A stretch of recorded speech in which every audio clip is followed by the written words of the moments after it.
Hello friends, ഇന്ന് ഞാൻ പറയാൻ പോകുന്നത് ഈ ഒരു പ്ലാന്റിനെ കുറിച്ചാണ്. ഇത് ചിലപ്പോൾ എല്ലാവർക്കും അറിയുന്ന ഒരു പ്ലാന്റ് ആയിരിക്കും, എല്ലാവരും കണ്ടിട്ടുണ്ടാവും, എല്ലാവരുടെ വീട്ടിലുണ്ടായിരിക്കും. പക്ഷേ എന്നാൽ ഇതിൻ്റെ എല്ലാ ഗുണങ്ങളും അറിയുന്നവർ ചിലപ്പോൾ കുറവായിരിക്കും. അവർക്ക് വേണ്ടിയാണ് ഞാൻ ഇന്ന് ഈ വീഡിയോ ചെയ്യുന്നത്. ഇതിൻ്റെ പേര് പനിക്കൂർക്ക എന്നാണ്.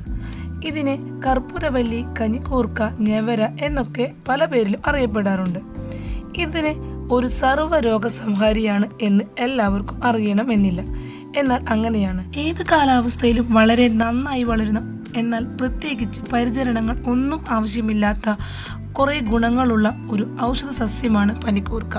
ഒരു ചെറിയ തണ്ട് മതി, ഒടിച്ചു നട്ടാൽ തന്നെ വേഗത്തിൽ വളരുന്ന ഒരു ചെടി. പൊട്ടിച്ച ഭാഗത്ത് വേറെ മുള പൊട്ടുന്ന ചെടി. ചട്ടിയിൽ നട്ടാലും നന്നായി തഴച്ചു വളരും. പ്രത്യേകിച്ച് ഒരു വളവും വേണ്ടാത്ത ഒരു ചെടി കൂടിയാണ് പനിക്കൂർക്ക. ഇങ്ങനെയൊക്കെയുള്ള ഈ പനിക്കൂർക്ക എല്ലാ വീടുകളിലും ഉണ്ടാകണം എന്നാണ് ഞാൻ പറയുക. കുഞ്ഞുങ്ങളുള്ള എല്ലാ വീടുകളിലും പനിക്കൂർക്ക ഉണ്ടാകുമെന്ന് കരുതുന്നു. ഇല്ലെങ്കിൽ എന്തായാലും ഒരു തണ്ട് വെച്ച് പിടിപ്പിക്കണം. കുഞ്ഞുങ്ങൾക്ക് ഏറെ ഉപകാരമാണ് ഈ പനിക്കൂർക്ക. കുട്ടികളിലെ ജലദോഷത്തിനും പനിക്കും തുമ്മലിനും വേഗത്തിൽ ശമനം കിട്ടാൻ സഹായിക്കുന്ന ഒരൊറ്റമൂലിയായ ഔഷധ സസ്യമാണ് പനിക്കൂർക്ക. ആവി പിടിക്കുന്ന പച്ചിലക്കൂട്ടിൽ വളരെയേറെ പ്രധാനിയാണ് പനിക്കൂർക്ക. എല്ലാ ദിവസവും ഇതിൻ്റെ ഇല പൊട്ടിച്ച് വെള്ളത്തിലിട്ട് തിളപ്പിച്ച് ആറിയ ശേഷം നമ്മൾ കുടിക്കുന്നത് ശീലമാക്കുന്നത് വളരെ നല്ലതാണ്. ചുമയ്ക്കും കഫക്കെട്ടിനുമുള്ള കഫ് സിറപ്പ് എങ്ങനെ തയ്യാറാക്കാമെന്ന് ഈ വീഡിയോയുടെ ലാസ്റ്റിൽ ഞാൻ കാണിക്കുന്നുണ്ട്. അതുകൊണ്ട് തന്നെ വീഡിയോ സ്കിപ്പ് ചെയ്യാതെ മുഴുവനായി കാണുക. വലിയവരും കുഞ്ഞുങ്ങളും അത് എങ്ങനെ കഴിക്കണം എന്നതും ഞാൻ ലാസ്റ്റിൽ പറയുന്നുണ്ട്. കുട്ടികളെ പോലെ തന്നെ വലിയവർ നേരിടുന്ന ആരോഗ്യ പ്രശ്നങ്ങൾക്കും പരിഹാരമാണിത്. പ്രമേഹം, കൊളസ്ട്രോൾ, യൂറിക് ആസിഡ് എന്നിവ കുറക്കുന്നത് മാത്രമല്ല, വൈറ്റമിൻ എയും സിയും ധാരാളം അടങ്ങിയ സസ്യം കൂടിയാണ് പനിക്കൂർക്ക. അതുകൊണ്ട് തന്നെ നേത്ര സംരക്ഷണത്തിനും സഹായിക്കുന്നു. ദിവസവും ഒരു നേരം 4-5 പനിക്കൂർക്കയുടെ ഇല പിഴിഞ്ഞ് നീരെടുത്ത് കഴിക്കുന്നത് സന്ധിവാതത്തിനും കാൽമുട്ടുകളിലെയും പാദത്തിലെയും വേദന ശമിക്കുന്നതിനും സഹായിക്കുന്നു. ഒരു വ്യക്തി ആഴ്ചയിൽ 2-3 പനിക്കൂർക്കയുടെ ഇല കഴിക്കുന്നത് രോഗപ്രതിരോധ ശേഷി കൂട്ടാൻ സഹായിക്കും. കുട്ടികളുണ്ടാകുന്ന ഒട്ടുമിക്ക ആരോഗ്യ പ്രശ്നങ്ങളും മാറ്റാൻ പനിക്കൂർക്ക ഏറെ സഹായകമാണ്.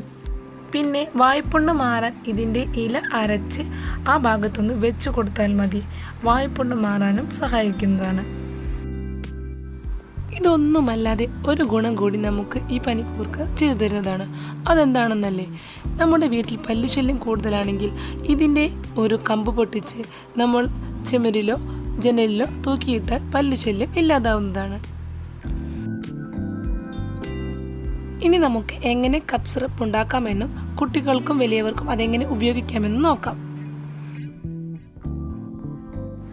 അപ്പോൾ ഞാനിത് ആ കഫ് സിറപ്പ് ഉണ്ടാക്കാൻ വേണ്ടിയിട്ടുള്ള സാധനങ്ങൾ എടുത്തിട്ടുണ്ട്. മെയിനായിട്ട് നമുക്ക് വേണ്ടത് നമ്മുടെ പനിക്കൂർക്കയുടെ ഇല തന്നെയാണ്. അപ്പോൾ പനിക്കൂർക്കയുടെ ഇല എടുക്കുമ്പോൾ ഇല മാത്രമായിട്ട് എടുക്കാം, അല്ലെങ്കിൽ അതിൻ്റെ കമ്പും കൂടി നമുക്ക് തണ്ടും കൂടി എടുക്കാം. ഇപ്പം ഞാനിതിൻ്റെ ഇല മാത്രമേ എടുത്തിട്ടുള്ളൂ. അപ്പോൾ ഇല വേണം. അതുപോലെ തന്നെ അതേസമയം എന്ന് പറഞ്ഞ പോലെ നമുക്ക് തുളസിയുടെ ഇല വേണം. ഇനിയിപ്പോൾ തുളസിയുടെ ഇല ഇല്ല എങ്കിൽ നമ്മൾ പനിക്കൂർക്കയുടെ ഇല എടുക്കുന്നത് കൂടുതലായിട്ട് എടുത്താൽ മതി. പിന്നെ നമുക്ക് ചുവന്നുള്ളി വേണം. പിന്നെ നമുക്ക് ഇഞ്ചിയും വെളുത്തുള്ളി വേണം. ഞാനിവിടെ 3 അല്ലി വെളുത്തുള്ളി ചെറിയ കഷ്ണങ്ങളാക്കിയ 3 കഷ്ണം ഇഞ്ചിയാണ് എടുത്തിട്ടുള്ളത്. ഇനി നമുക്കിതെല്ലാം കൂടി ഒന്ന് ചതച്ചെടുക്കണം. ചെറിയ കല്ലിലിട്ടൊന്ന് കുത്തി ചതച്ചെടുത്താൽ മതി. നമുക്കിതുപോലെ ഒരു കല്ലിലിട്ട് ഓരോന്നായി നമുക്ക് നന്നായി ഒന്ന് ചതച്ചെടുക്കാം.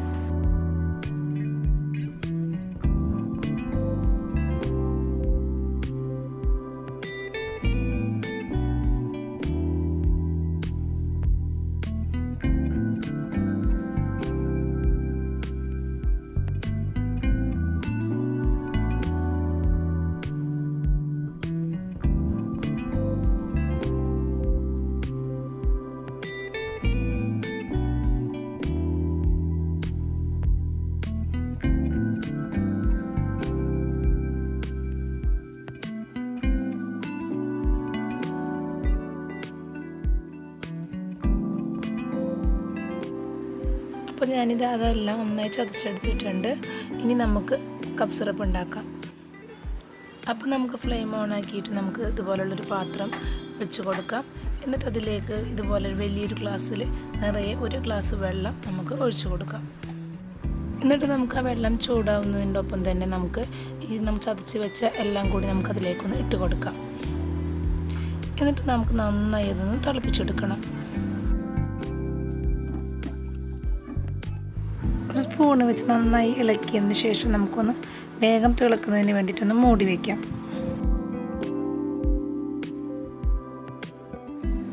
നമ്മളിത് മൂടി വയ്ക്കുമ്പോൾ ഒരു കാര്യം ശ്രദ്ധിക്കണം, തിളച്ച് പോവാതെ നോക്കണം. നമ്മൾ ആ തിള വന്നതിന് ശേഷം നമ്മൾ പിന്നെ മൂടി വയ്ക്കണമെന്നില്ല. ഞാൻ ഈ ഒരു ഗ്ലാസ് കൊണ്ട് 1 ഗ്ലാസ് വെള്ളമാണ് നമ്മൾ കഫ് സിറപ്പ് റെഡിയാക്കാൻ വേണ്ടിയിട്ട് എടുത്തിട്ടുള്ളത്. അപ്പോൾ നമുക്ക് കഫ് സിറപ്പ് റെഡിയായി വരുമ്പോൾ നമ്മൾ തിളച്ച് ഒരു 1/2 ഗ്ലാസ്സിനേക്കാൾ കുറവായിരിക്കണം. നമ്മൾ എടുത്ത വെള്ളത്തിൻ്റെ പകുതിയേക്കാൾ കുറവായിരിക്കണം. നമ്മൾ ആ ഒരു പാകമാണ് നമ്മുടെ കഫ് സിറപ്പിൻ്റെ പാകം. നന്നായി തിളച്ചതിന് ശേഷം നമ്മൾ ലോ ഫ്ലെയിമാക്കി കുറച്ച് വയ്ക്കുക. ചെറുതീയിൽ നന്നായി തിളയ്ക്കണം. അങ്ങനെ തിളച്ച് നമ്മൾ എടുത്ത വെള്ളത്തിൻ്റെ പകുതിയിലേറെ കുറയണം. അപ്പോഴാണ് നമ്മുടെ കഫ് സിറപ്പിൻ്റെ പാകം റെഡിയാവുന്നത്. ഇപ്പം നമ്മുടെ കഫ് സിറപ്പ് ഇത് റെഡി ആയിട്ടുണ്ട്. ഇനി നമുക്കൊന്ന് അരിച്ചു മാറ്റണം. ഇത് നമ്മൾ കുറച്ച് മുതിർന്ന കുട്ടികൾക്കും വലിയവർക്കുമായിട്ടുള്ള കഫ് സിറപ്പാണ്. എന്നാൽ ചെറിയ കുഞ്ഞുങ്ങൾക്ക് 1 വയസ്സിനും 2 വയസ്സിനും ഇടയിലുള്ള കുഞ്ഞുങ്ങൾക്ക് നമ്മൾ ഈ കഫ് സിറപ്പല്ല കൊടുക്കേണ്ടത്. അതിന് പകരം നമ്മൾ പനിക്കൂർക്കയുടെ ഇല വാട്ടിപ്പിഴിഞ്ഞ് അതിൻ്റെ നീരിൽ തേൻ ചേർത്ത് നമുക്ക് കൊടുക്കാം. അതെങ്ങനെയാണെന്ന് വെച്ചാൽ ചെറിയ പാത്രത്തിൽ വെള്ളം വെച്ച് അതൊന്ന് മൂടി വയ്ക്കുക. ആ മൂടിയിൽ നമ്മൾ എത്ര നീരാണോ വേണ്ടത് അതിനനുസരിച്ച്, ഞാനിവിടെ 2-3 ഇലയാണ് കാണിക്കുന്നത്. അതുപോലെ നമുക്ക് എത്ര നീരാണോ വേണ്ടതിനനുസരിച്ച് ഇല നമ്മളിതുപോലെ വെച്ച് വാട്ടാൻ വയ്ക്കുക.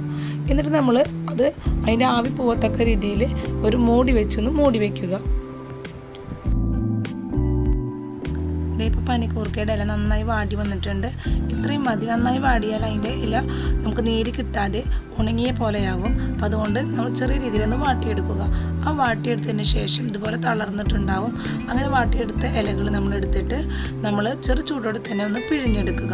നമ്മുടെ 2 കൈയിൽ വെച്ച് നന്നായി ഒന്ന് തിരുമ്മി നമ്മൾ പിഴിഞ്ഞെടുത്ത് സമം തേനും ചേർത്ത് നമുക്ക് ചെറിയ കുഞ്ഞുങ്ങൾക്ക് ഒരു 4 നേരമായിട്ടൊക്കെ ഒരു കുറേശ്ശെ നമുക്ക് കൊടുക്കാവുന്നതാണ്.